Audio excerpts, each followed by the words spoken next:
Jaya Gopi Jana Vallabha Giri Bharadhari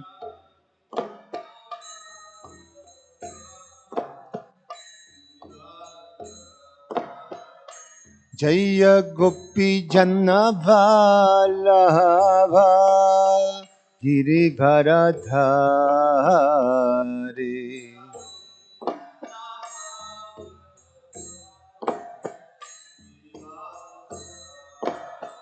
Yashodanandana Vraja Janaranjana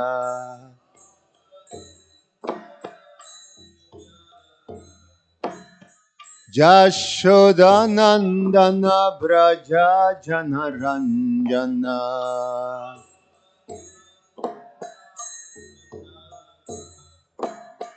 Jamunatira Vanachari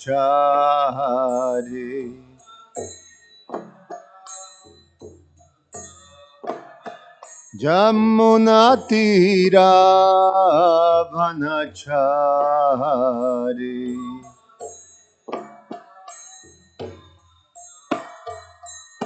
Jaya Radha Madhava Kunja Vihari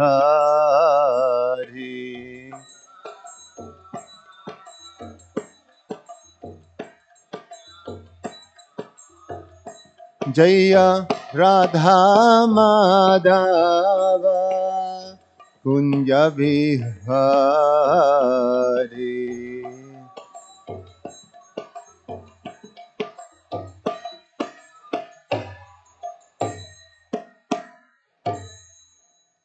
Jayam Vishnupad Paramahansa Parivrajagacharya Ashtotara Shata Srimad His Divine Grace A.C. Bhaktivedanta Swami Srila Prabhupada Ki Jayam Vishnupad Paramahansa Parivrajagacharya Ashtotara Shata Srimad His Divine Grace Bhaktisiddhanta Saraswati Goswami Maharaj Srila Prabhupada Ki Ananta Koti Vaishnava Vrinda Ki Grantara Shrimad Bhagavatam Ki Nitai Gaura Premanandi. Oh, glory to the assembled devotees. Oh, glory to the assembled devotees. Oh, glory to the assembled devotees. Oh, glory to Shishi Guru and Shigoranga.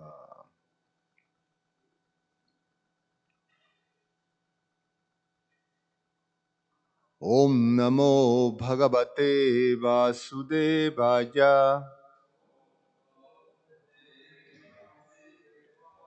Om Namo Bhagavate Vasudevaya. Om Namo Bhagavate Vasudevaya.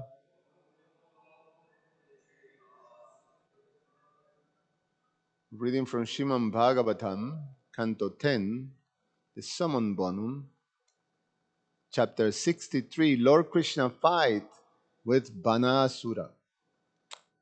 Text number 3, 4, and 5.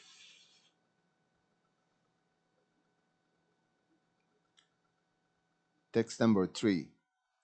Pradumnyo Jujudhanascha Gada Shambhota Sharana Nandopananda Badhraya Nandopananda Badraya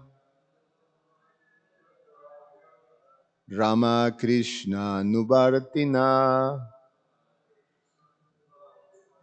Pradumnyo Jujudhanascha Gadha Sambhota Sharana Nandopananda Badradya Rama Krishna Nubartina Pradumnyo Jujudhanascha Gada Sambhota Sarana Nandopananda Badradya Rama Krishna Nubartina. Please chant.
Pradumnyo Jujutana Cha.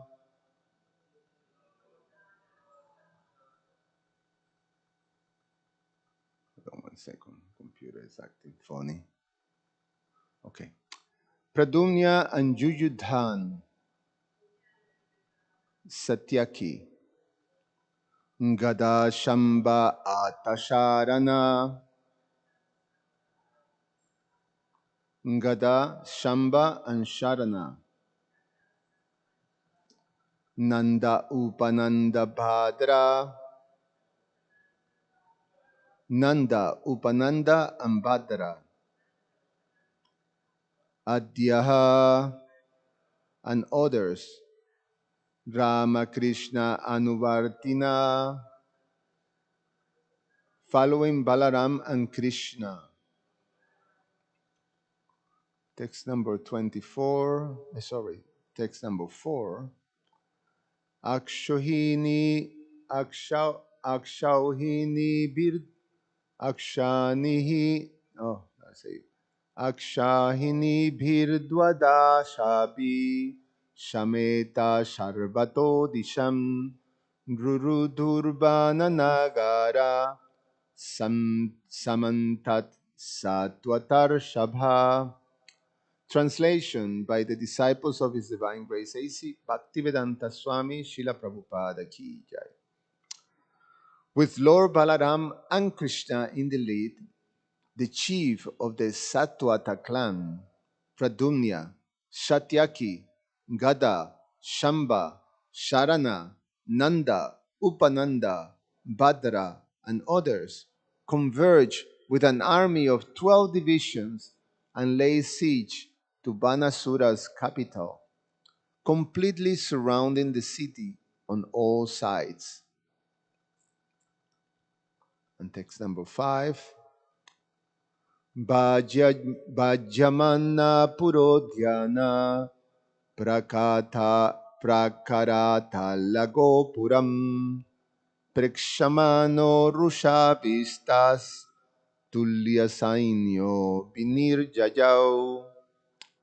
Translation. Banasura became filled with anger upon seeing them destroy his cities, suburban gardens, ramparts, watchtowers, and gateways. And thus he went out to confront them with an army of equal size. Om Gyana Timrandasya Gyananjana Shalakaya Chakshur Ummilitangyena Tasmai Sri Gurube Namaha. Namo Vishnupadaya Krishna Prasaya Bhutale Shimate Ramapada Swami Iti Namine. Namo Vishnupadaya Krishna Prasaya Bhutale Shimate Bhaktivedanta Swamin Iti Namine. Namaste Saraswate Deve Gauravani Pracharine Nirvishesha Shunyavadi Pashatya Deshatarine Vanchakalpa Tarubhyascha Kripa Sindhubhya Evacha Patitanam Pavanebhyo Vaishnavebhyo Namo Namaha. So there is no purport from the BBT, but I will read the purport of Srila Jiva Goswami and also Srila Sanatana Goswami, who comments on these two verses. So Srila Jiva Goswami comments on text 3 to 4. The word Atha indicates that they all follow after Krishna and Balaram. Nanda, Upananda, and Bhadra were members of the Yadu dynasty. They brought their troops together out of affection, Sam Etaha, and surrounded the city completely, Samantat. So this is a very important point that we're going to try to highlight, during the presentation of this class, that the motivation, the main reason is here out of affection. So we go to that later. Srila Sanatana Goswami comments, Atha means even Sharana, who was well known for bravery. Or this means after Shamba, showing the order of the warriors following after Krishna and Balaram. Nanda, Upananda, and Bhadra were members of the Yadu dynasty. Other warriors like Kritavarma are included. Or Nanda, Upananda, and Bhadra Sena and others such as Sridham, Adhyaha, refers to the leaders of the cowherd troops who live in Dwarka out of affection for Krishna, or who went to battle with the Yadus often, or they came from Braja at this time, quickly out of affection, worry about the battle with Shiva. The word Atha can mean this. They follow in front of Pradumya and the rest. Balaram is mentioned before Krishna because he was the elder brother. Or, out of affection, he went in front during battle. Balaram, Rama, gave pleasure to all, and Krishna attracted everyone because of his affection. The troops gathered with affection and continually attacked the fortress because they were the best of the Yadus, or because of the presence of the cowherd, they were the best according to the example of the umbrella carrier's goals. In quotes, say if one person, the king, has an umbrella, everyone is said to have an umbrella. Or the cowherd were also Yadus according to the Skanda Purana, or the Yadus were the best of devotees. So Srila Sanatana Goswami gives all these possibilities. And in one sense, sometimes we hear that, Krishna's pastimes is Nitya Lila. So these pastimes are constantly happening, eternally. It is explained, Prabhupada explained that these pastimes are like the rising and the setting of the sun. So as the sun rises, and so the lila start to manifest in a particular universe, and when that lila start to set, then simultaneously start to appear in another universe. Just like the sun is always rising and setting all over the different places, different times, and in the whole world. So similar, Krishna Lila is like that. And because the Lord is enjoys his Rashagya, he's the greatest of all the tasters of rasa. So he have great appreciation for diversity, for variety. So sometimes we have different flavors, different varieties, different arrangements on these pastimes. And Sanskrit is such a wonderful language. It's a mother language. It's the Devanagari. Is the language that is spoken in the higher realms of the creation. It's very expansive. So it's able to simultaneously present all these different possibilities. And our great acharyas have the capacity to decipher and to share with us this whole palette of lila. And it's very wonderful. So Srila Sanatana Goswami usually presents like that, all these different possibilities. But there's one thing that it is highlighted in this purport, is this motivation that all these great personalities have, and it was affection.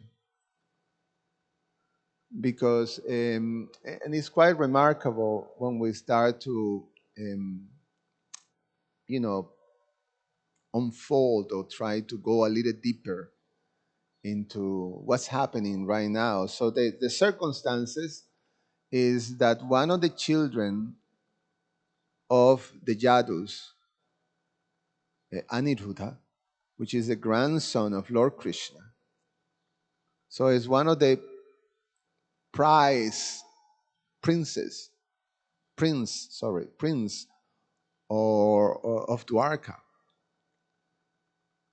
the son of Pradumya, who is the first son of Lord Krishna.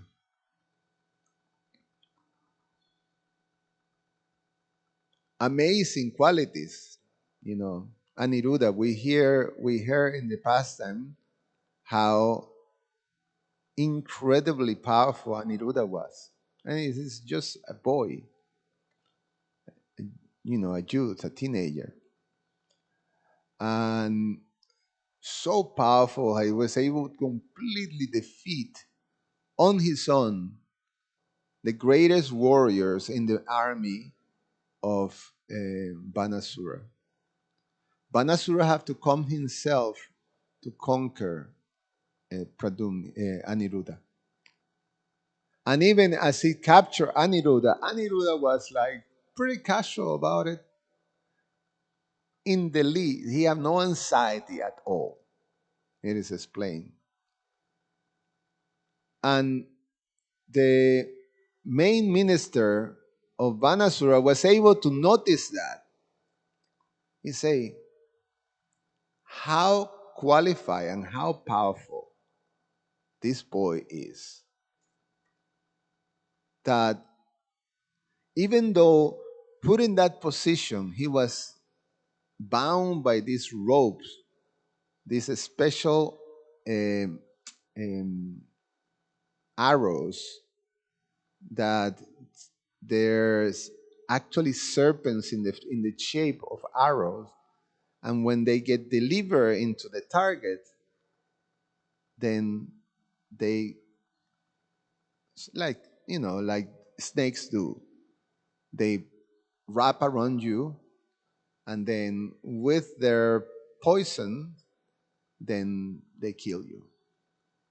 So these snakes were um, wrapped around Aniruddha, and then they were spouting this poison, this fire. But Aniruddha was pretty relaxed about it. So the the minister of Banasura, he noticed that and he say, he's powerful. Therefore, he's most qualified. Just see how this prince was so strong and so confident of his powers that he was able to stand, and even in this situation of peril, he was he he is very relaxed. So therefore, he is pretty much very much qualified to marry Yusha. In fact, there's nothing wrong with the situation because he can understand that they went through the process of marriage in the Gandharva, style of marriage, bona fide. So there's nothing wrong with this arrangement. So just release him and embrace him, accept him. It's a very good match. He's powerful. And not only powerful, but you see all the qualities that he has. Extremely beautiful, the prince was. And, you know, very attractive. You can see he was of a great dynasty. So, so he could recognize. Even Banasura was mesmerized by the attractive features of Aniruddha. But his pride blind him. His anger and pride blind him, so he couldn't appreciate that. So he immediately attacked. So now the Yadus, headed by Krishna and Balaram, they come with the full army. In this case, was not the full army; it was 12 Akshahinis. An Akshahini is so many thousands of. I can't remember the number, but it's a huge amount. It's a big, um, how you call, army setup, that you have so many horses, so many elephants, so many infantry, and so many generals and things like that. So you have 12 of those. During the battlefield of Kurukshetra, I think the Pandavas have 7 Akshahinis, and the Kauravas have something like 11 or 12 or something like that. I sort of remember, but it was almost double. Um, so they came with 12 Akshahinis. But it's explained they came out of affection. And it's understandable because the relationship that you have with all these elders and generals of the Yadu dynasty is a parental affection towards the prince. So immediately there's a sense of parental means when your child or your offspring is in danger or there is some sort of a danger, there is a natural thing that comes to protect. And it's all come out of affection. The Vatsalya rasa or the parental rasa displays all the symptoms of a parent, of a father and a mother. And naturally, the main element is affection towards the child. It's this loving affection. And the symptom of that is to protect. So the Vatsalya Rasa is about protection of your dependence. So the army comes. Wow, we have so many nice devotees. Where are you coming, Prabhu Samataji? Minneapolis, that's right. Oh, that's right. There is our old friend, Hare Krishna. Right. Oh, Germany. Yes. So welcome to Chicago. It's very nice to have you here. If we knew, some of you would be given the class somehow or other. So, but thank you for being here.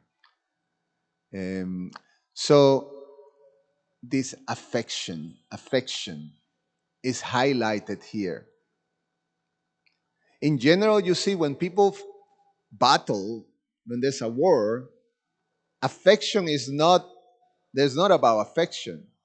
It's about pride, it's about conquering, it's about greed, it's about so many different things that opposite warriors and countries and things like that have for each other when they come to war.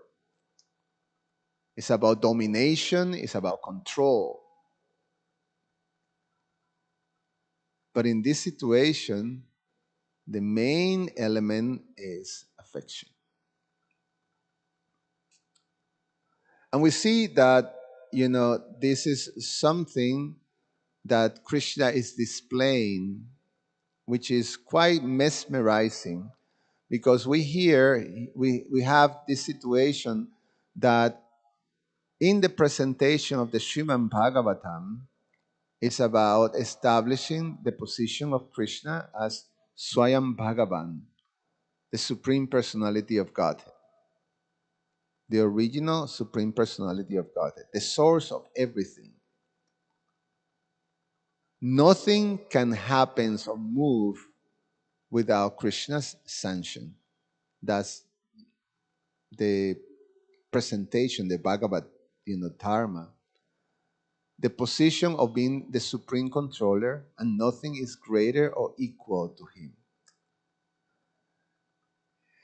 In the Vedas, it's explained that Krishna is so powerful that he has so many multifarious energies, Parasha Shaktir, that all these energies, they immediately act only by Krishna's desire.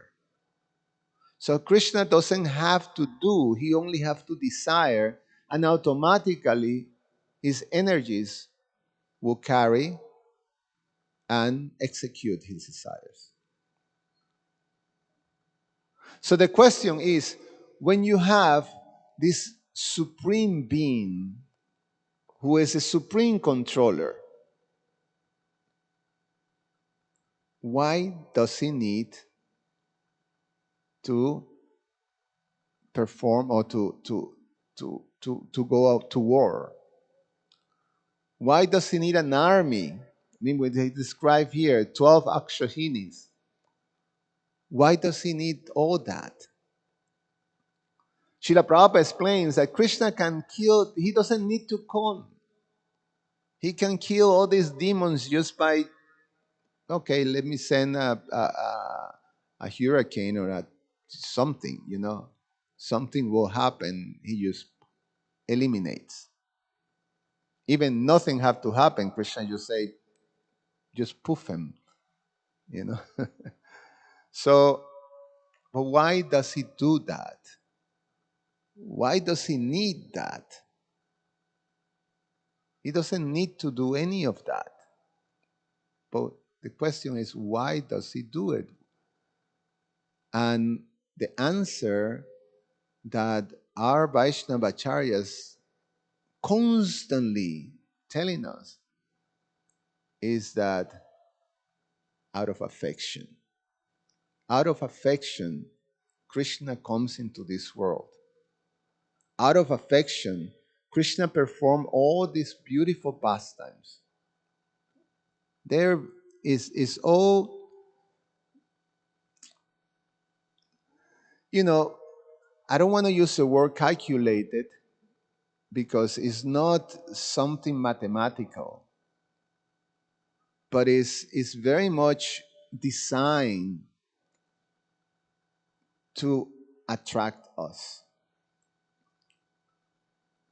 It's very much, everything is arranged in such a way. And Krishna has a whole team that is fully under his control that creates all these wonderful arrangements. We hear about Yoga Maya, we hear about, all these different personalities, Purnamasi in Vrindavan, and so all these things becomes orchestrated in such a way that these pastimes attracts the minds and the heart of conditioned souls when we get exposed to them. And Krishna does all that because there's affection. There's affection for us, for the living entities. Krishna explains in the Bhagavad Gita that he is the seed-giving father. In fact, many of the great world religions recognize the personality of Godhead, address him as father. Um, so Krishna has that type of relationship towards, the conditioned souls. So, so then, out of affection, he does these things. And it's important for us to be able to recognize that beautiful relationship that is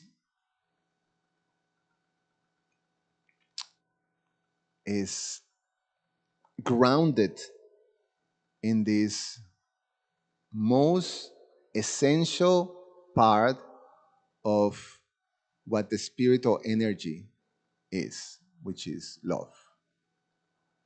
That that's what moves everything. In fact, it's so much the essence of the spiritual energy that's the essence that makes us. Everything is grounded in this loving relationship between the living entity and the personality of Godhead. And it's mutual. And it manifests like that.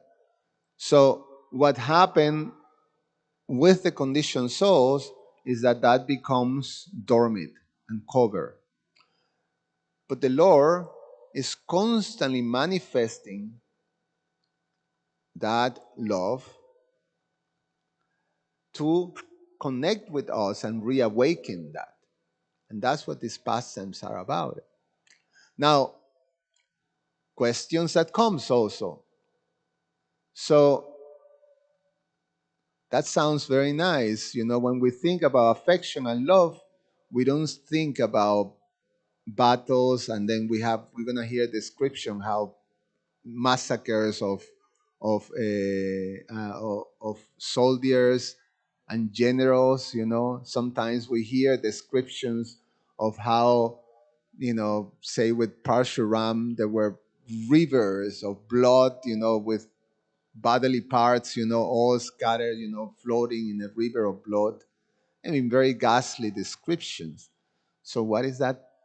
How does that relate to affection, and how that relates also to these whole principles of nonviolence that are sort of naturally um, attached to have a soft heart and full of affection.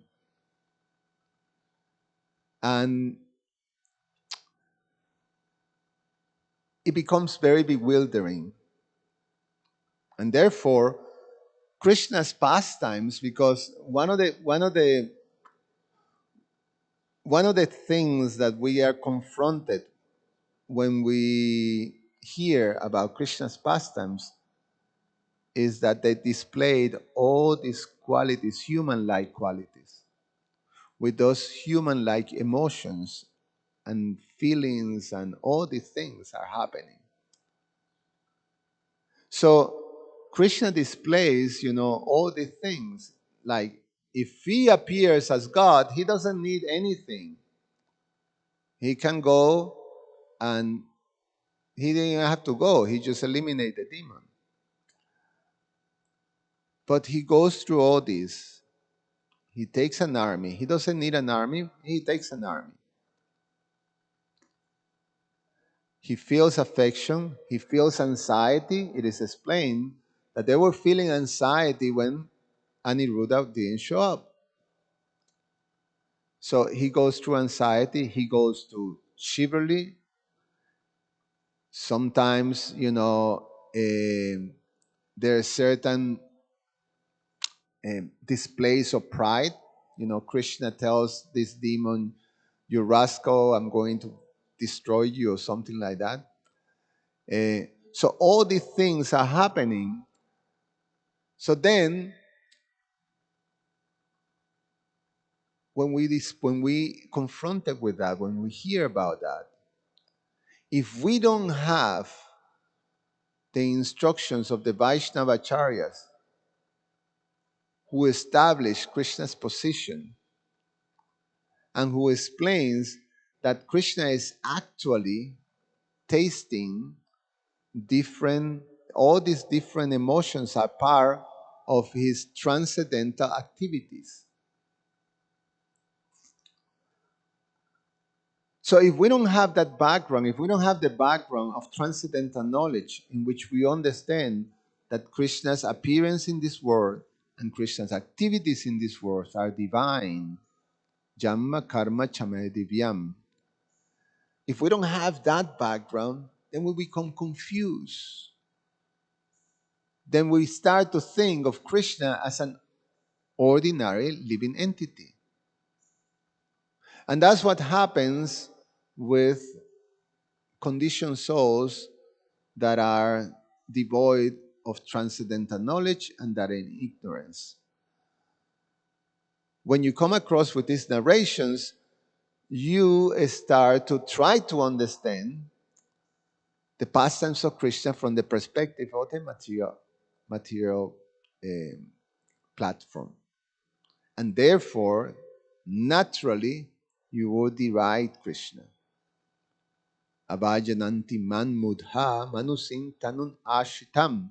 That fools deride me, Krishna explains in the Gita, when I come to this material world and display this manusin tanun ashitam, these pastimes, human-like pastimes. But they don't understand that I am the Supreme Personality of Godhead. So it naturally happens.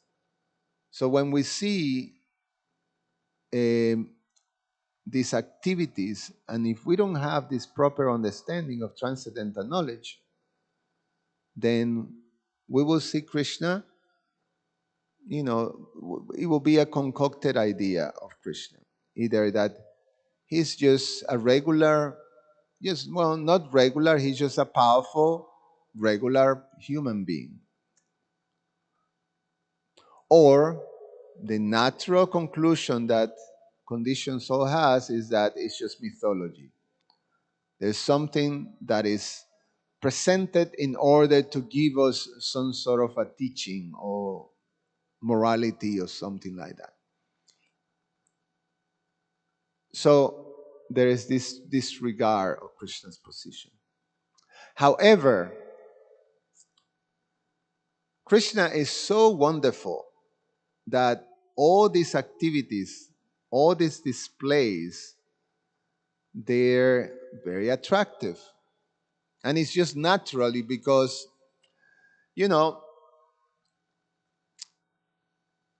it's naturally in everyone that you like to hear about the exploits of great heroes. It's just very attractive when you have the narration of heroes and heroes taking care of villains. So there's always this good and bad. So then when you have the villains, creating havoc and creating suffering for others, and then comes the great heroes and they take care of that. They punish and destroy the villains. Then, it's just very attractive. People love that. The whole thing is that people become attracted to the activities of great people, of powerful people, of examples, of heroes, in which all the different emotions are heightened, to the top shelf like that. So the heroes display all these human qualities in this heightened type of positions. So we have, the heroes displays affection, displays love, displays chivalry, displays sometimes lamentation, sometimes all these things. So we have all these rasas, all these moods that are displayed, and they become very attractive. So people are naturally attractive and naturally attractive. Even though they may not have a proper understanding of Krishna's position, still becomes very attractive. Remember, sometimes in the 90s, there was this TV presentation of the Mahabharata in India. I think his name was Sagar or something like that. And so when the the episode will come in TV, basically India will stop. Everything will stop just to see, to follow this Mahabharat TV, drama, and it is very attractive. So I remember as devotees, we also sort of like were, you know, really into watching this Mahabharat. And so, although it was not perfectly bona fide, but nevertheless, you got an idea of the drama of the activities of Krishna, and they were incredible. So this is the nature of Krishna's pastimes. So so in this case, he's coming to battle, and the whole how this whole pastime unfold. Krishna is coming with all his army, 12 Akshahinis, with the Yadu generals headed by Balaram and Krishna himself. And immediately they come to protect Aniruddha and to rescue Aniruddha from this demon. And then now we see the demon also in the next verse. Banasura reacts, when he sees the army surrounding the city and destroying the out gardens and bridges and gateways and all that, as the army is advancing into the city and take a siege of the city. Then Banasura did something quite also remarkable. He sees at the army and he could understand, okay, how big this army is. So he was able to understand his 12 Akshahinis, although it is explained that he had an army that was much bigger than 12 Akshahinis. He went to battle with the Jadu army with 12 Akshahinis. So with an equal sized army.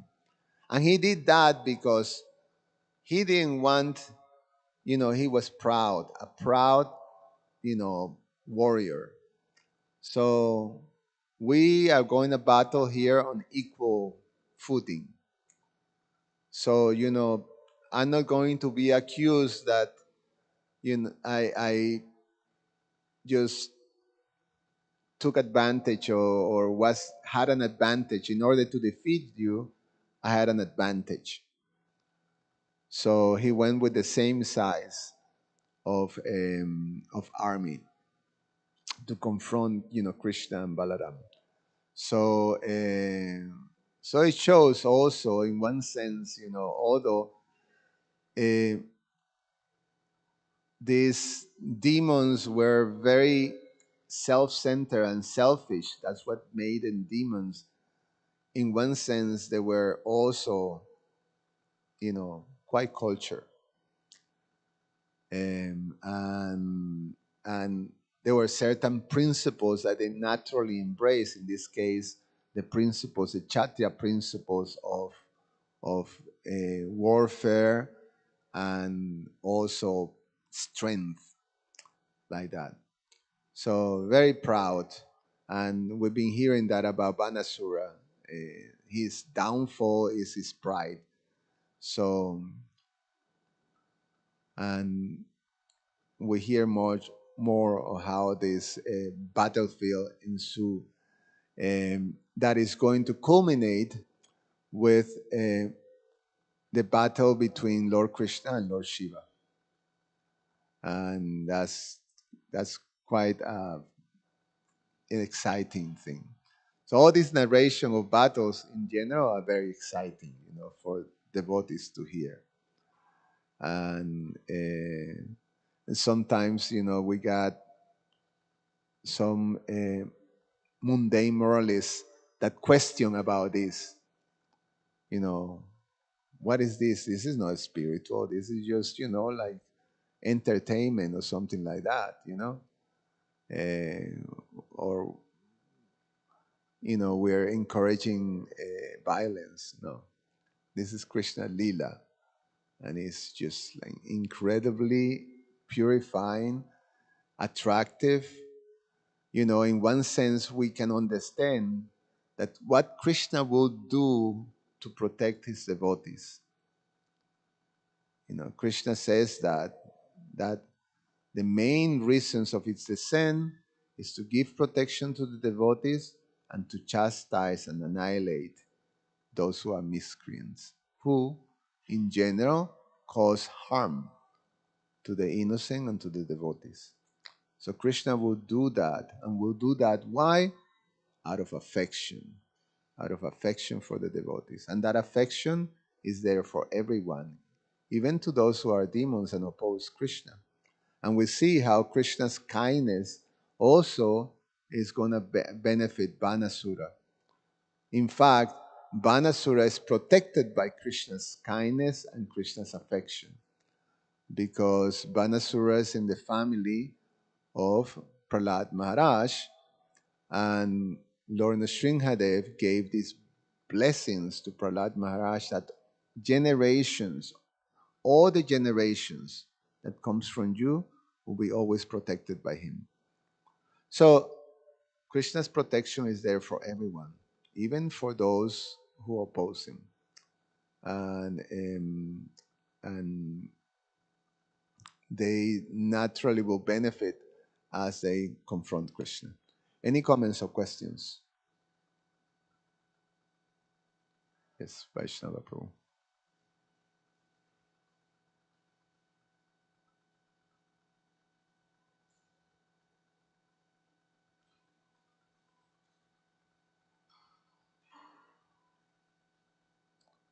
Oh, it looks actually, it looks like it's not connected, no? Or the it's not connected. I have to connect here.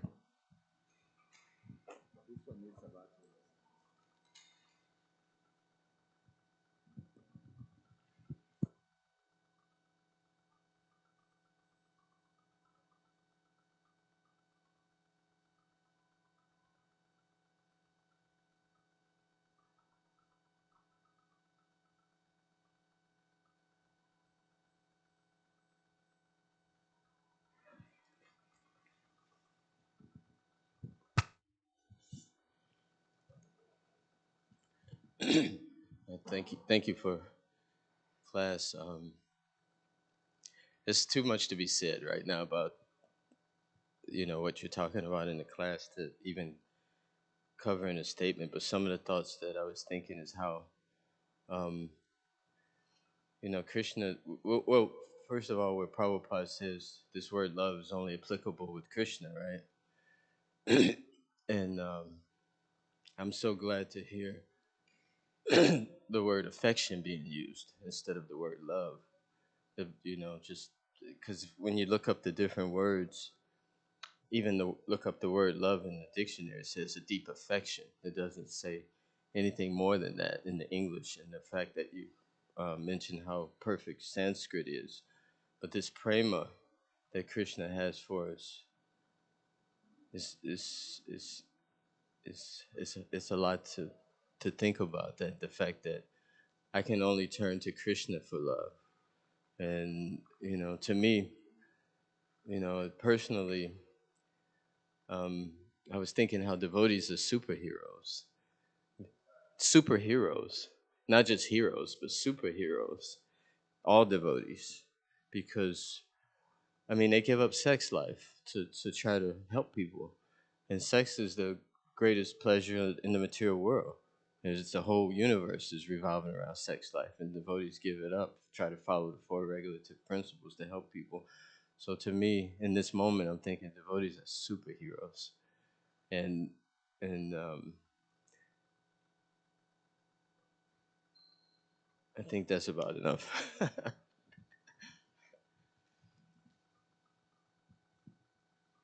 Thank you, Vaishnava Prabhu. Anyone else? Any comments?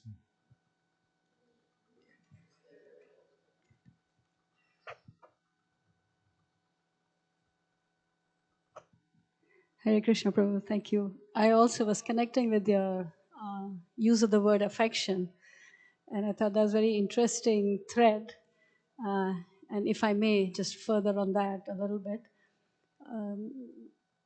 the thought, I mean, you brought up that many times there's so much massacre, so much violence, and it's hard to understand how's that affection, I mean, from our conditioned state.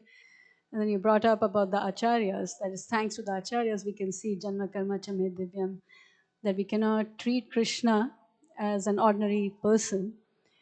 And then with that, I was just connecting with Prabhupada also telling us, Bhagavad Gita 4:34, not to go with blind following and to actually scrutinizingly study everything.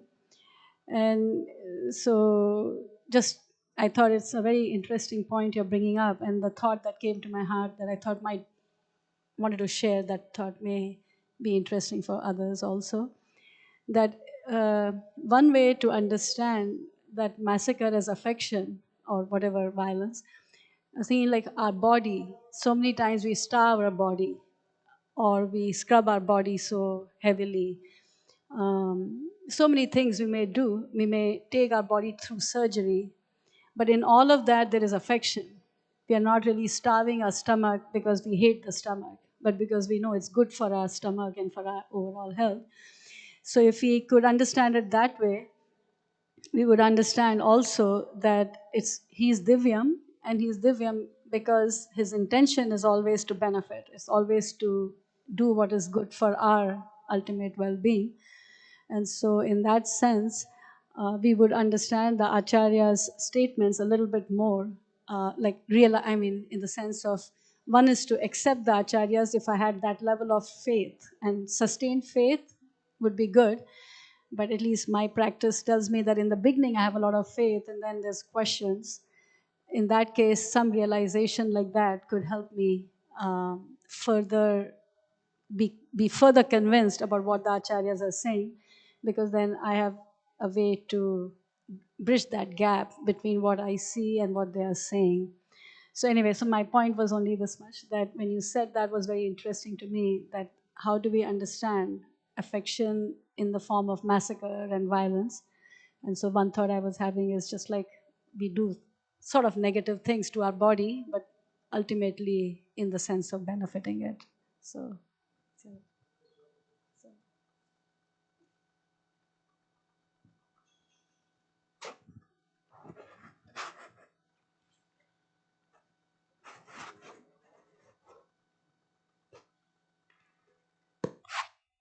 Yes, and with everything that's been said, I'm wondering, how do we look at, like,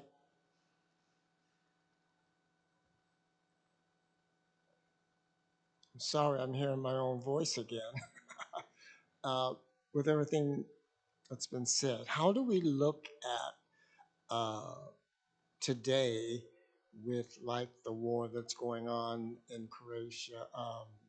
I mean, Russia, and how do we look at that? I mean, okay, we can see the harshness of it, but can you give us a way to which we might be able to see it differently, you know?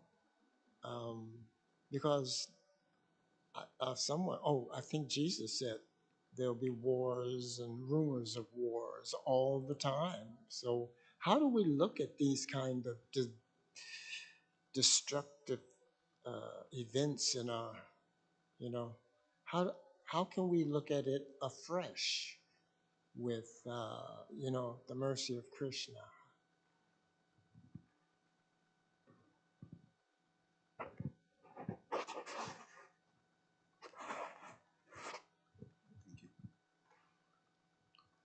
Well, one one thing also in relationship with Mataji's comment, um, from the material perspective, Krishna designed this structure in the universe, and within the structure, there is a way of functioning in which, by following the structure, that means dharma. And dharma are the laws and rules by which humans have to live within that structure. And part of that structure is that there is, this whole Banashram institution. So there's the four Varnas and the four ashrams. And Varnas have to deal with the structure that have to do with the material, elements, with nature. And for Kshatriyas, it is necessary at times, part of the Kshatriyas is that they have to display violence. They have to show that strength. In order to protect, sometimes you have to display it and be ready to display that type of, violence and aggression. But it always have to be on there the principles of dharma. So there's rules, there are things to be followed. And when Krishna is performing his pastimes in this world, especially now, we are in the Dwarka Lila of Lord Krishna, in which he's playing the part of a Kshatriya. So Krishna performed those pastimes. In the Bhagavad Gita, he says, I don't have to do any duties. I'm not obliged to perform any duties, but I do for the purpose of setting an example, because if I don't do, then society will be spoiled.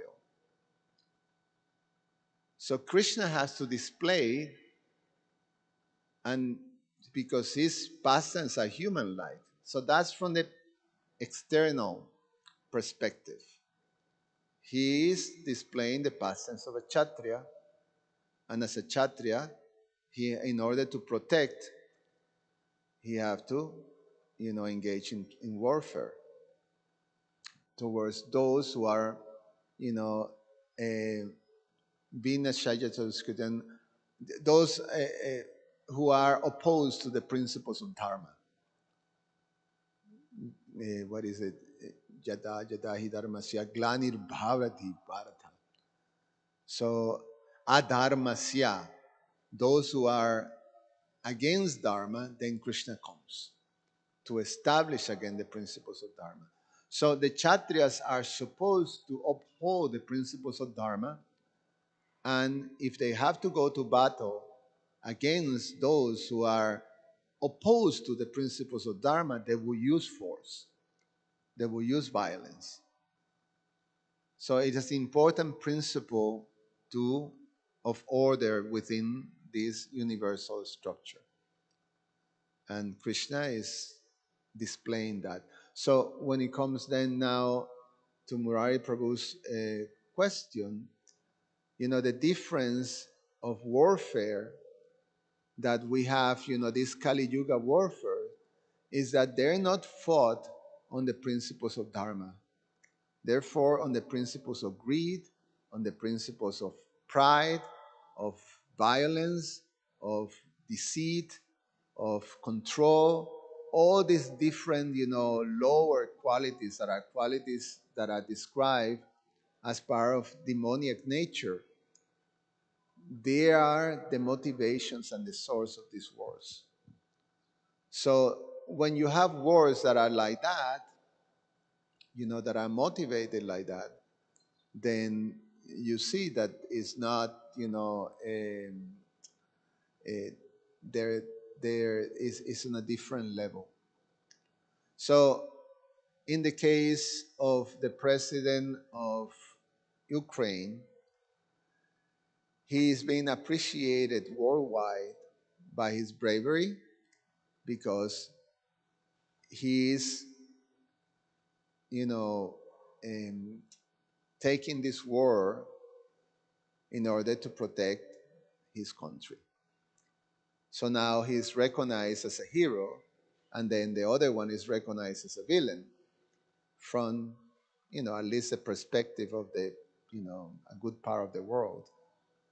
I mean, there's certain elements in Russia that have been seeing this Putin guy as, some sort of a hero too.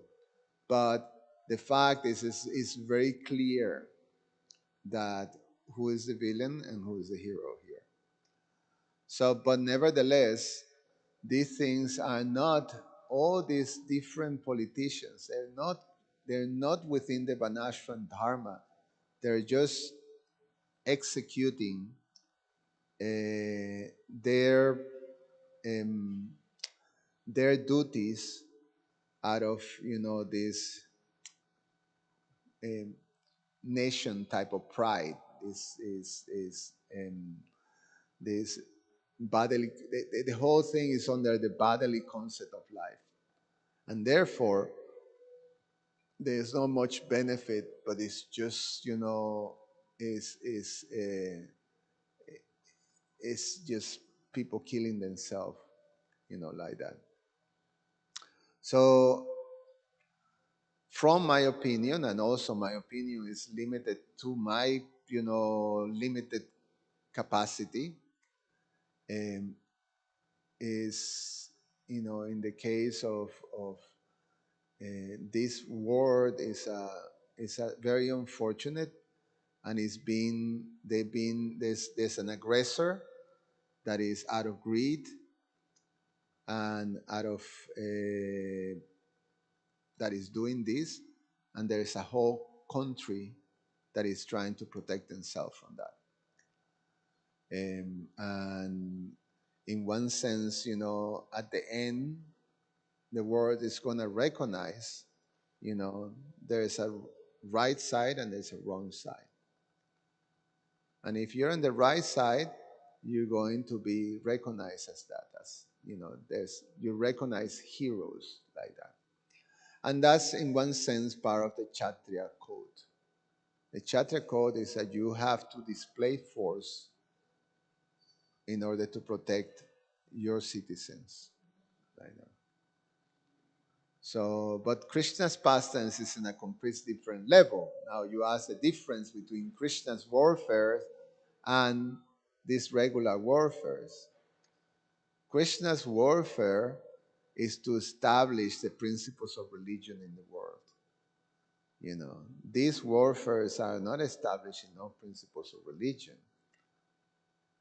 So, and Krishna's pastimes are to evoke that, the sense of understanding how that there is these higher principles that we have to embrace, and Krishna is ready to protect us at all costs if we simply surrender to him. If we understand his position as, the most attractive, opulent, Bhagavan, personality of Godhead who is full of opulences. And naturally, I surrender to him, Sharanam, Mam Ekam Sharanam Braja, then I'll be fully protected. So that's Krishna's wonderful position. It's a difference. Is that okay? One more question, Krishna.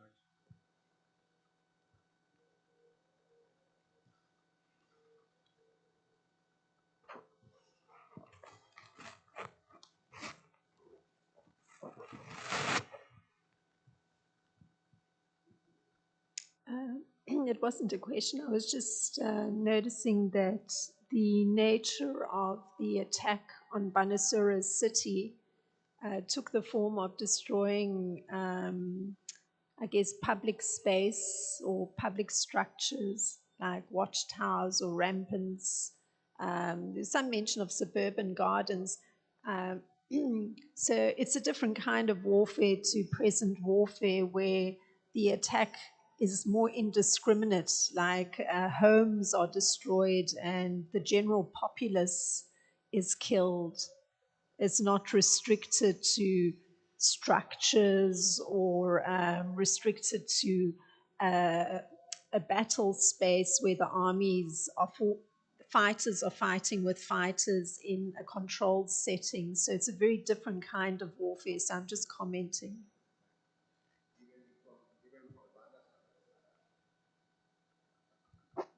Yeah, even from Banasura's side, it's all, he takes his army. It's not that, he shield himself behind the civilians or things like that. No. These are Kshatriyas, Vedic Kshatriyas. So it's all fought, soldiers with soldiers, general. We're gonna hear the narration how Ganesh, Ganesh and Kartikeya, they fight on the side of Banasura because Lord Shiva, the father of both, is there. So, and they're gonna fight against one of the warriors, So it's warrior with warriors, like that. So it's very good. I stop here. Thanks so much. Grantara Shriman Bhagavatam Ki Jai.